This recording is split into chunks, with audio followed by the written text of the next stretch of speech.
Alright, in my last video I talked about how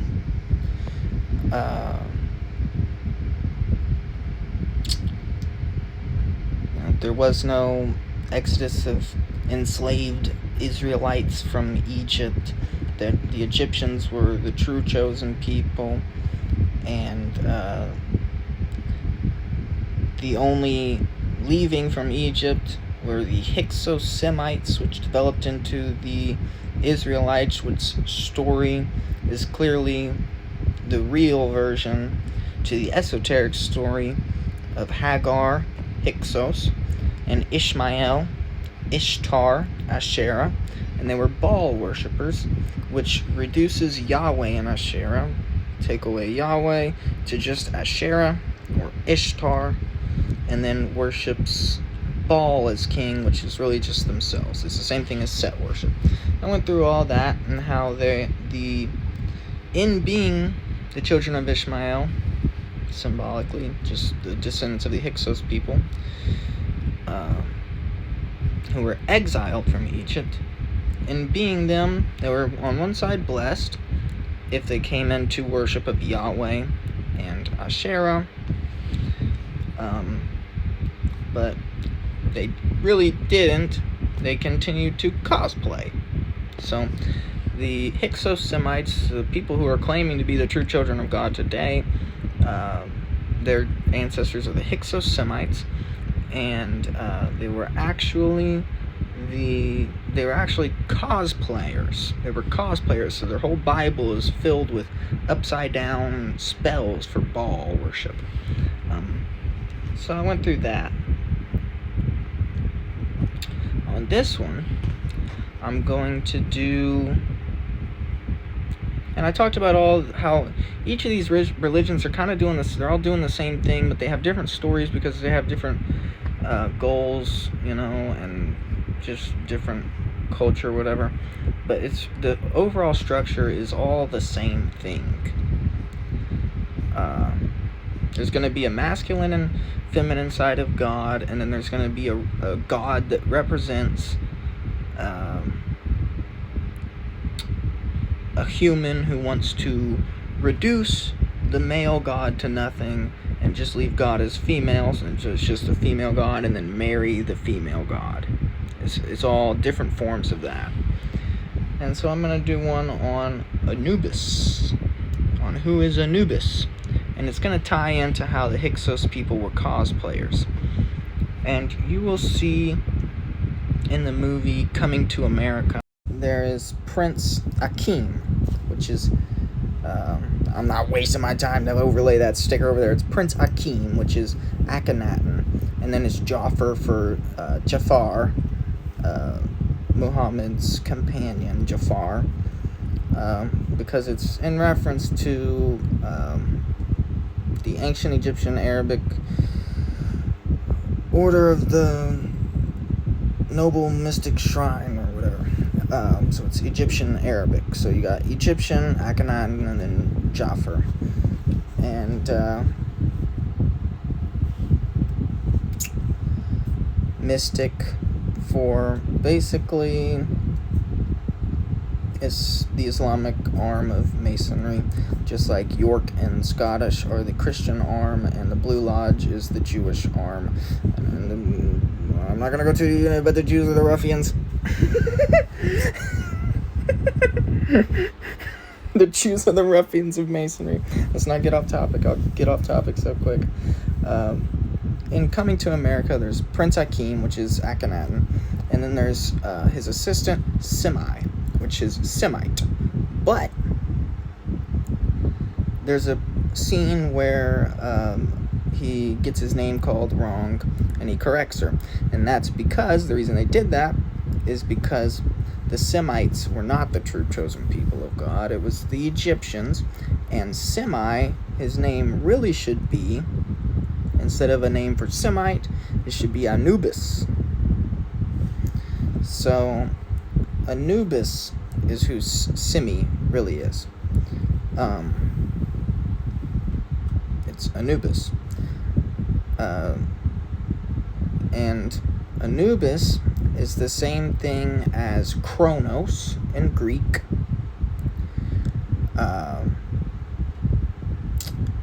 Is the same thing as Kingu in Babylonian, and in the Semitic religion, that was the Israelites. Don't like to call them that, but we'll call them the Israelites. But just know the Israelites are not the chosen people of God. It's the Egyptians. In the Israelite religion, you're going to have it be Uriah, which is Uriel. That's where they get Uriel. So it's Uriah. Represented in a character, Uriah. In the story, you'll find that in the story where King David turns to Baal worship. They symbolically put it as King David fucking Uriah's wife, Bathsheba. So Bathsheba is going to be a representative of Asherah, and King David killing Uriah, sending Uriah to be killed or whatever, and taking Bathsheba as his wife is symbolic, and it's not even just symbolic because it's kind of what it is, even though technically there is a white magic form of doing that, but this is full black magic mode. It's Baal worship. That's what it is. It's Baal worship. He goes to hell for that. King David's not a good figure. He was good. He turned bad. People use King David, they're like, oh, he made some mistakes, but, that's how they always preach. Oh, King David, he's a great, one of the best Judaic kings, and yada yada yada. It was a tragedy, he was a great guy, but he made some tragic mistakes, but it's not a huge deal, it's, overall he was one of the great kings of Israel, No, it's not how people should be talking about King David. When people talk about King David, they should be saying this was a great king who turned to Set worship, who turned to Baal worship, and went to hell. It's a tragedy of some idiot who was spoiled, a spoiled brat. There's a whole verses about that. I gave you this, and I gave you that, and I gave you this, and if it wasn't enough, I'd have given you more and more and more, and I gave you that, and I gave you that, and I gave you that. And you still did that? And then he gets his son killed for it. So when it says, I'm not going to kill you, and then makes the son pay the price, it's not literal. God didn't kill some dude named King David's son. It's not real. What it's about is his reincarnation child. This is the original idea of dying and going to heaven, and just dying and coming back as a human. His reincarnation child, his son, his reincarnation child was killed, which means he didn't get a reincarnation granted. He went into Sheol and burned into non-existence. That's what the story is actually saying. That's a whole thing about punishment of Set, actually. That's what that's about. That whole story is a punishment. A story about a Set Pharaoh in Egypt. It's a pharaoh that was Set and playing the face of Ra, playing the face of Horus, but it's really a Set. It embodied the characteristic of Set, and taking God as his wife, Nephthys, and leaving Anubis out of it. So, and you'll see this Anubis, Kingu, Chronos, they're different, in Egyptian, Anubis is more of like the guy of death, the god of death and whatever, but sometimes they just be personifying stuff. The stories matter more. And also, he's the god of death because this is the person who's really in Egyptian religion. This would be like if you do Set worship and you're not genuine in the way that you do it, where, oh, I'm just doing this because Apep, the foreign land Set worshippers, Apep is trying to kill Horus, so I've got to give them what they want, I've got to play both sides or whatever, So that is who a King David was. Those were King Davids, people doing that, who were, they embodied Set within the Egyptian inner workings, but they were only doing it because Apep, all the foreign worshippers of Set, they wanted a piece of Nephthys. They wanted to kill Horus and take Nephthys, and completely leave God as only Nephthys, no phallus, incarnating female. That's what Nephthys is. It's the female incarnation, and Horus is the male. So there's a level of that, and that's where King David is good. David slew Goliath with a sling and a stone. That's a Set worshipper. That's a pharaoh who really embodied Set, battling Apep. David and Goliath is a pharaoh battling Apep. So that's what that was about. He was battling Apep, foreign Set worshippers, but then eventually he went too far into the Set worship, and Anubis and Osiris, Isis, Horus, Nephthys didn't grant his reincarnation child, and they gave his reincarnation child. He had one, and it was Solomon, and they gave it to Anubis. So this is a battle between. So Anubis would always be. You can find that. I kind of forgot where I left off, so if it get messed up or whatever, but it won't be too much. You can find that in the way that Anubis came about. Nephthys is with Set. They have a bad relationship. Set's abusive to Nephthys. They don't get along. He's abusive. She leaves and cheats on him with Osiris. And then they she births Anubis. What that is alluding to is the fact that this is the Godhead not being able to get a male incarnation, mainly because of Apep, foreign Set worshippers, or just internal Set worshippers, a whole bunch of Set worshippers. So God can't successfully get a male incarnation. And so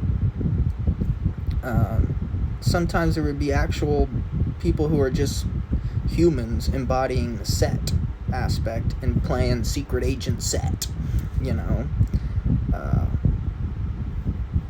but then there's actually Anubis. This is a foreign, which is really originally God's boyfriend. And so that story is the reason she cheats on Set with Osiris to birth Anubis is God, I can't get male, which is the Osiris. I can't get male, but I can do Anubis. Alright, I'll take Anubis again. And so Anubis, it's a story about a Set worshipper who's trying to play double agent Set so we can battle Apep, foreign Sets, but goes way too far into it and gets cast. He doesn't get his reincarnation child, and the next pharaoh incarnation ends up going to Anubis. That's King Solomon. But these Semitic people, the Hyksos Semites, they were cosplayers, so they make it all out in this warped way because they're doing their own little Set worship with it. The Hyksos Semites were just a little body part on Apep. People need to understand that. These people are like a leg on Apep, because that's all Apep is. It's all the foreign Set worshippers, Marduk worshippers, Zeus worshippers. And so it's the same thing. Anubis is Kronos. It's the same thing. Uranus gets killed by Kronos, who then takes over being the head god and marries Gaia. That one is written in a way where it's not. It's just slightly different. The way it differs from some of the others is it's not that it's written in the way where it's not that it had to be done in order for, for him to be a faithful double agent for Apep kind of thing, as it is in the Egyptian religion. And that's also why in the Egyptian religion you'll see Set and Anubis are the ones that battle Apep. So it's not for that reason. It's not him being like, no, I'm gonna be the king. It's actually me being like, I don't want to be king. Can I just be queen? Will you be king? I don't want to be king. I don't know what I'm doing. I'm gonna be honest with you. I don't know what I'm doing. You be king, Kronos. Put me in Semite. Whatever you want, you do it. I don't know what I'm doing. I just came here to be a whore.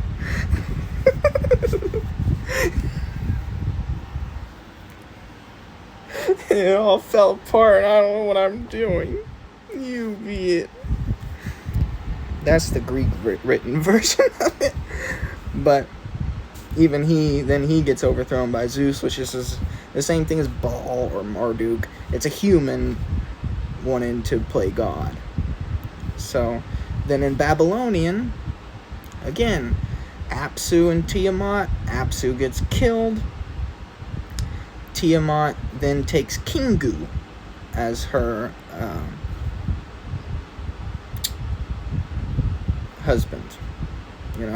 So there's a level within these where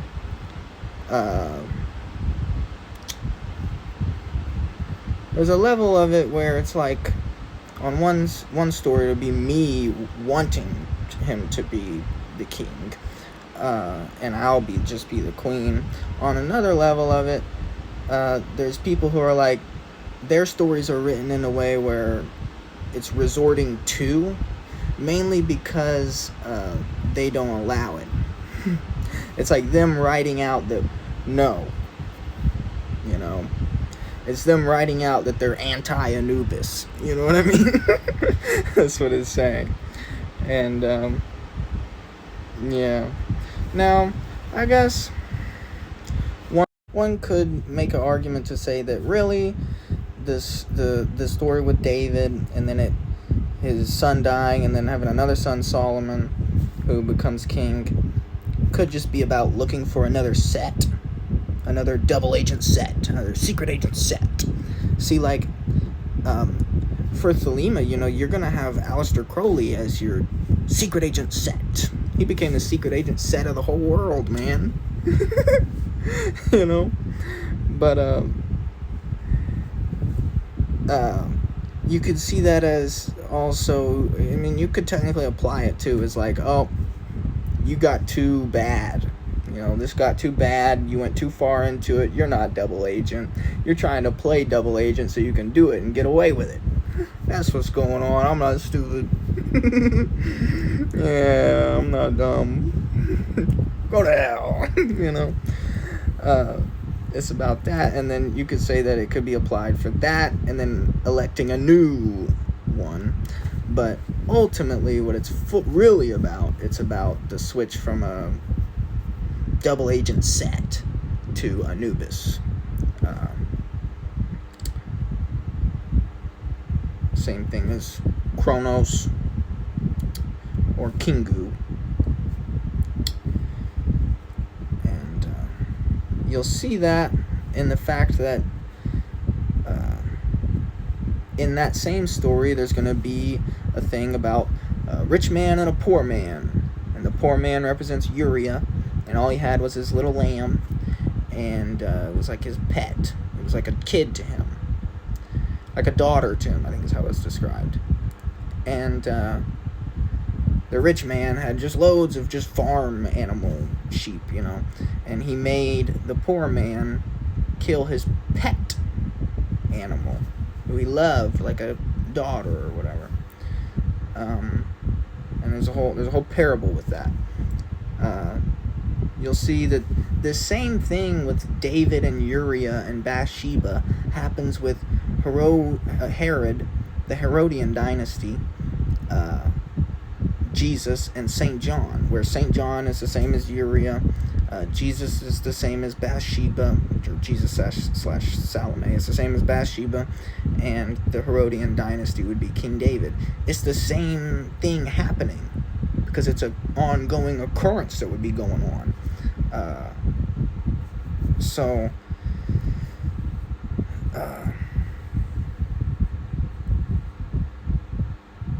Where's I at?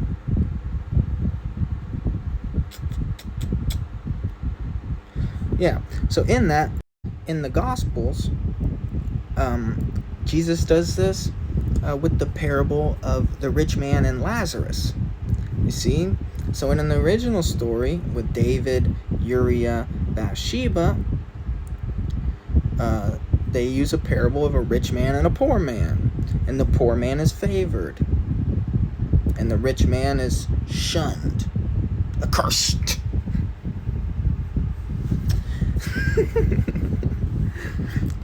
And the same thing happens. And it's literally directing it towards the Herodian dynasty, really. And so it's no coincidence that you can see that, and the Herodian dynasty is embodying the characteristics of King David, and Jesus and Salome is embodying the characteristics of Bathsheba, and St. John is embodying the characteristics of Uriah. In that, you also find now it's a different Lazarus, because it's just using a character. There's a different Lazarus 2 times. One is for the raising, so that's about St. John getting a reincarnation that people knew, but it was semi-secret or whatever. People knew. And the other one with the Lazarus is about the rich man and Lazarus. And Lazarus is favored. That's, again, it's still St. John. And the rich man goes to hell. And, yeah,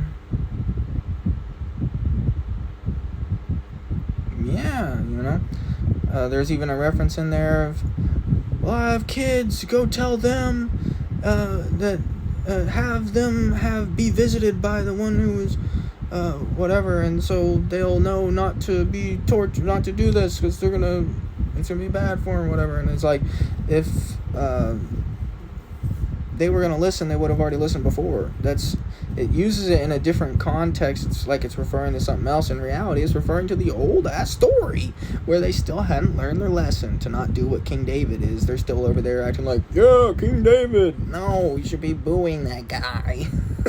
You should be booing that guy. He was a traitor.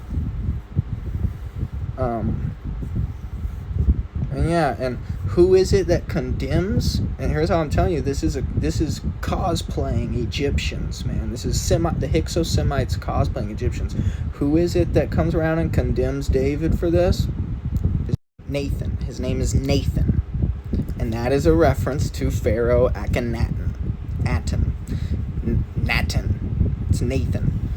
In the same way that they use a character named Nathan for the first person to recognize Jesus. It's Nathan. It's Akhenaten. So that whole story, all these Hyksos people are cosplaying Egyptians, man. And then we got the New Egypt, and they're just all cosplaying. It's just cosplaying, man. It's just cosplaying all around. They love the cosplay. Yahweh, Asherah, Uriel.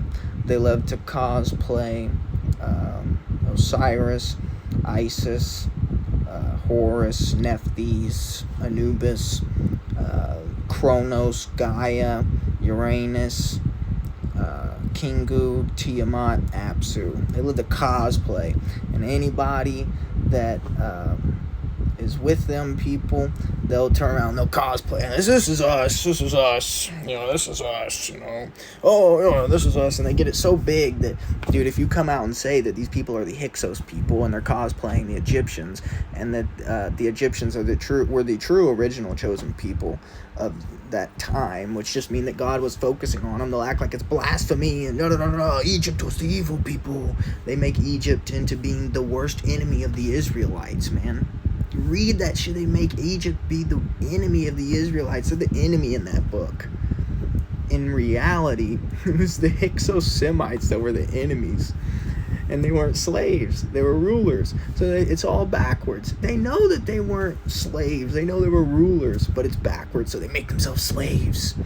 And we're begging to leave, but they were rulers and they were forced to leave. It's all backwards. They're cosplayers. They're upside downers.